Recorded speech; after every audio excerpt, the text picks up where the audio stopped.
ネットの情報はソースが深く30から40後ろから相手の袖をまくる。説明しろ。寝やがったこの女。Aujourd'hui, nous allons faire un récapitulatif de la série animée intitulée Science Fell in Love So Itrier tout Provit. Épisode 1. L'épisode commence et on nous dit que tout dans l'univers est fait de nombres. Selon Pythagore, derrière chaque chose nous trouverons des nombres, et tout dans l'univers obéit aux nombres, et donc, à travers les nombres et les calculs, tout dans l'univers peut être compris et expliqué. En utilisant cette découverte, les scientifiques ont mathématiquement prouvé beaucoup de choses, mais il y a beaucoup de choses qui ne sont toujours pas prouvées et cette histoire parle de l'une d'entre elles. Nous rencontrons alors Shinya Yukimura et Ayami Imura, de brillants étudiants à l'université de Saitama. Shinya est un génie et un étudiant diplômé de l'université de Saitama. Un jour, Ayami Imura avoue soudainement à Shinya Yukimura qu'elle est amoureuse de lui. Mais Shinya Yukimura ne sait pas comment répondre à ses sentiments et lui demande comment elle définit l'amour. Alors qu'ils travaillent tous les deux sur leurs recherches, Ayam présente des preuves scientifiques pour démontrer ses sentiments pour lui, y compris des données telles que le temps qu'elle a passé avec lui à l'université. Le nombre de minutes qu'elle passe à le fixer et l'augmentation de son rythme cardiaque les amènent à conclure que l'amour est basé sur une formule mathématique. Shinya réfléchit à la présentation d'Ayam et lui dit qu'il a déjà rêvé d'elle. Shinya aimerait tester l'hypothèse de l'amour d'Ayam, tandis que Kanade, une autre étudiante, arrive et les regarde dire des bêtises. Kanade Kozanoha s'inquiète qu'il soit devenu fou lorsqu'il commence à reproduire une scène de manga romantique dans laquelle Yukimura coince Ayami Imura contre le mur, tout en surveillant son rythme cardiaque, à cause duquel il a déterminé que la proximité physique a le résultat le plus extrême. Alors ils essaient d'autres actions du manga romantique pour recueillir d'autres données. Mais Yukimura craint qu'ils ne confondent l'amour avec une maladie de type SOC, et pour s'en assurer, ils répètent leur expérience 100 fois, mais ils découvrent bientôt que le mouvement devient moins efficace avec le temps. Pendant ce temps, Ayami Imura compare le coup piège de Yukimura à une poussée de la paume de sumo, ce qui n'est pas romantique. Kozanoha insiste sur le fait que l'amour est basé sur les émotions et présente même une histoire où elle est tombée amoureuse de son professeur de lycée comme preuve, mais son moment est gâché lorsque Yukimura décompose l'histoire en une formule mathématique et demande des détails sur son histoire romantique. Ayami Imura frappe Yukimura en guise de punition pour avoir été trop exigeant, et il répète une fois de plus le geste piégé. Cette fois, il insiste pour prouver mathématiquement que l'amour existe, ce qui fait monter le rythme cardiaque d'Ayami Imura. Épisode 2, Kanade passe un bon moment avec son amie, cette dernière lui demande si elle fait partie du groupe de recherche d'Ikeda, n'est-ce pas? Kanade répond par l'affirmative et lui demande pourquoi elle pose cette question. Son amie lui dit qu'elle a de la chance, que son groupe doit être composé de beaucoup de femmes. Kanade lui répond qu'il y a environ la moitié des femmes. Son ami lui dit que son groupe est principalement composé d'hommes aux cheveux noirs et aux lunettes. Kanade explique à son ami que sa situation était la même. De retour à son département de recherche, elle explique qu'elle, Shinya et Ayam font partie du département des sciences de l'information de l'université de Saitama, qui utilise les mathématiques pour étudier les sciences sociales et naturelles.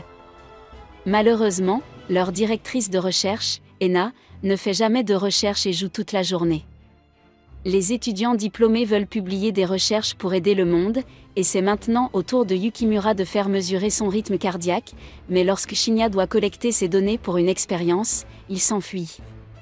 Il tente de s'enfuir parce qu'il ne veut pas que ces données embarrassantes soient collectées. Mais il le rattrape rapidement, alors Kozanoha et Imura l'attachent, lui font caresser les cheveux d'Ayami, et après avoir caressé les cheveux d'Ayami, le rythme cardiaque de Yukimura augmente de façon significative. Mais quand Ena suggère de répéter le test avec quelqu'un d'autre qu'Ayami Imura, et après le test, quand il voit que son rythme cardiaque augmente aussi pour Kozanoha et Ena, Ayami Imura pense qu'il est un pervers et fait une grimace dégoûtante, mais quand Yukimura explique que son rythme cardiaque augmente parce que les femmes le rendent nerveux, Ayami Imura se met quand même en colère contre lui. Plus tard, Kanade essaie de trouver un sujet pour sa thèse, lorsqu'elle tombe sur Shinya et Ayam qui tentent une autre expérience sur l'amour. Ils essaient de voir si l'amour peut améliorer le goût des aliments, et Kanade se joint à l'expérience. Après avoir discuté de méthodes de tests compliquées, Kanade suggère de mener un test de goût à l'aveugle, Ayam cuisinant un repas avec et sans amour pour voir lequel a le meilleur goût. Mais Ayam fausse l'expérience en écrivant un cœur sur l'une des assiettes. Mais aucune conclusion n'est tirée car tout le monde est trop gêné, et Kanade retourne à sa thèse. Shinya arrive alors avec de la nourriture pour elle, révélant que lui et Ayam cuisinaient également pour elle afin qu'elle n'oublie pas de manger pendant ses recherches. Shinya et Ayam veulent mener une autre expérience, mais ils trouvent que leurs connaissances et leur expérience en matière de romantisme sont insuffisantes.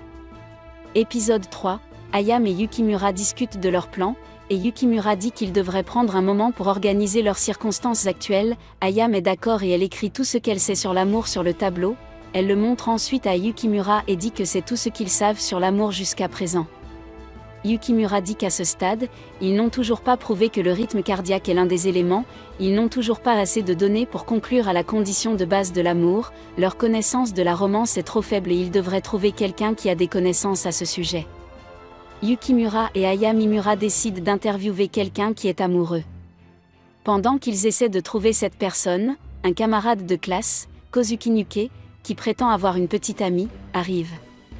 Ils décident d'interviewer Kozuki, qui prétend avoir beaucoup d'expérience et une petite amie nommée Eka dont il est très proche. Il prétend avoir dépensé 227 000 yens pour elle.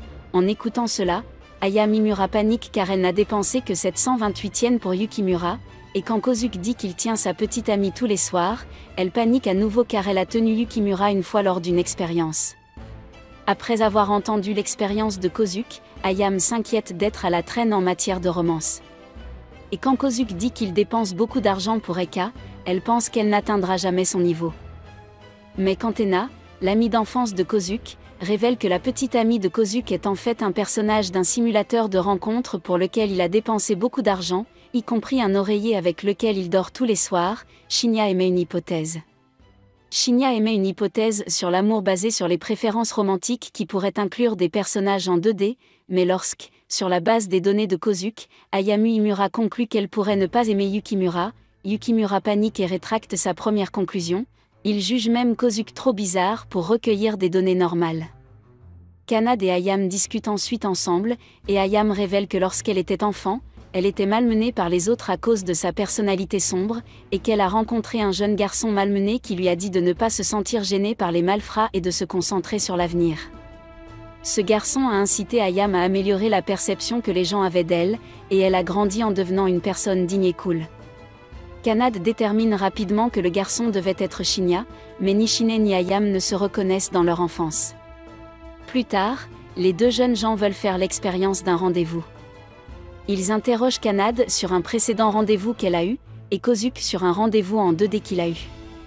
Ils finissent par décider de visiter un parc d'attractions, et planifient immédiatement l'itinéraire le plus efficace pour vivre les 22 moments les plus romantiques d'un rendez-vous dans un parc d'attractions, après quoi Kozanoa force Yukimura à demander officiellement à Ayamimura de sortir avec lui, ce qui la rend extrêmement heureuse lorsqu'il le fait.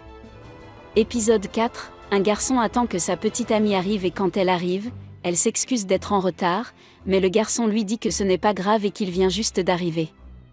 Puis il la complimente en lui disant qu'elle est ravissante, la fille la remercie et lui dit qu'elle porte une nouvelle robe, après quoi ils partent tous les deux profiter de leur rendez-vous. Yukimura dit à Ayam qu'elle a 0,36 secondes de retard et Ayam répond en disant que c'est juste sa conclusion, que l'heure de leur rendez-vous n'a pas été fixée à l'avance, puis elle sort son plan pour le rendez-vous d'aujourd'hui et il s'apprête à le suivre. Mais juste avant de commencer l'expérience, Kanade et Kozuki arrivent pour les forcer à s'habiller normalement.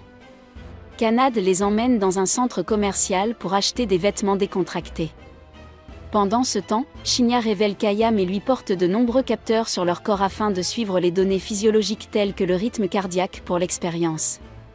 En effet, Ena a suggéré qu'ils comptent les moments où ils se sentent heureux, incertains, effrayés et même lorsqu'ils ont envie de se blottir contre quelqu'un. Pendant ce temps, Kanade a du mal à faire en sorte qu'Ayamimura et Yukimura se concentrent sur le rendez-vous au lieu de recueillir des données. Et bientôt, Kanade découvre que même lors de l'achat de vêtements, Shinya et Ayam débattent de formules pour trouver la meilleure façon d'acheter des vêtements et d'en maximiser la valeur. Il est également révélé qu'Ena est l'amie d'enfance de Kozuki, et qu'elle l'a forcé à assister au rendez-vous pour éviter que les deux élèves ne s'attirent des ennuis.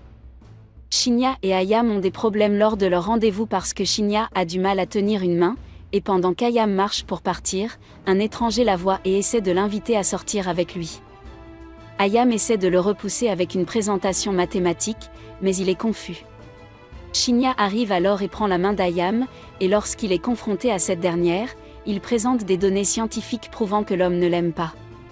L'explosion émotionnelle de Yukimura l'embarrasse, mais pendant ce temps, Ayam et Mimura le trouvent extrêmement séduisant et ils finissent par partir tous les deux en se tenant la main. Shinya et Ayam partent ensuite au parc d'attractions, tandis que Kanade et Kozuki enregistrent l'incident. Au parc d'attractions, Kanade et Kozuki observent Shinya et Ayam qui passent le plus clair de leur temps à discuter de la physique des manèges, alors qu'ils ont tous deux remis leur blouse de laboratoire. Finalement, après de nombreux tours de manège, Shinya décide d'ignorer le plan d'expérience et offre à Ayam des boucles d'oreilles en cadeau. Il décide alors d'organiser une autre expérience à l'avenir. Et c'est tout pour aujourd'hui. Si vous avez aimé ce récapitulatif et que vous voulez plus de récapitulatifs comme celui-ci, pensez à vous abonner à notre chaîne.